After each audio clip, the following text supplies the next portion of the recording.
months, 6.5 months for build times.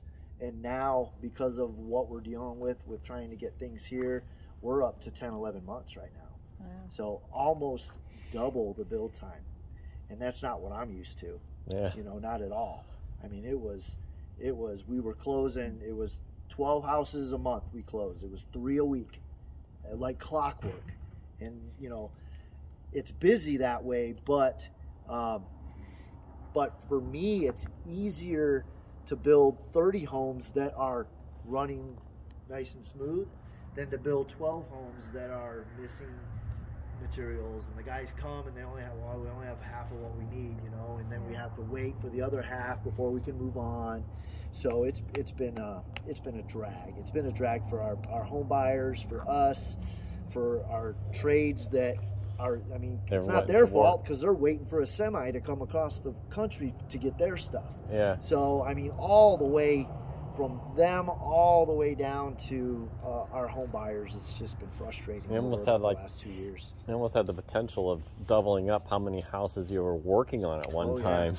Yeah. And that would be a mess. It's harder now because you're dealing with, you know, like that house. It's like, okay, well, we're missing that. So, and I have to remember all that so things don't get covered up, and then we close the house and it's like, oh, what? Hey, we're missing like an exhaust pipe coming out of the HVAC system because they didn't have it at the time. Yeah. And they didn't come back and put it in, you know, and I knew about it, but there's so much going on that it slipped my mind, you know. So there's a lot of challenges during the last couple of years trying to do this job.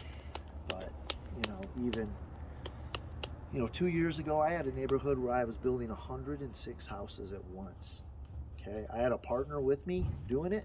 But it went smoother than the 30 houses we had here because everything was showing up on time. You could schedule it and not have to remember. I would schedule it and know that it was happening that day. It was going to happen. Whereas, you know, something happens and I drive by a house and I was like, hey, wait a minute, wasn't something supposed to go in 2 weeks ago? And I look and it's like, yeah, the guy never called me and said he didn't have the parts and stuff. I had to track him down.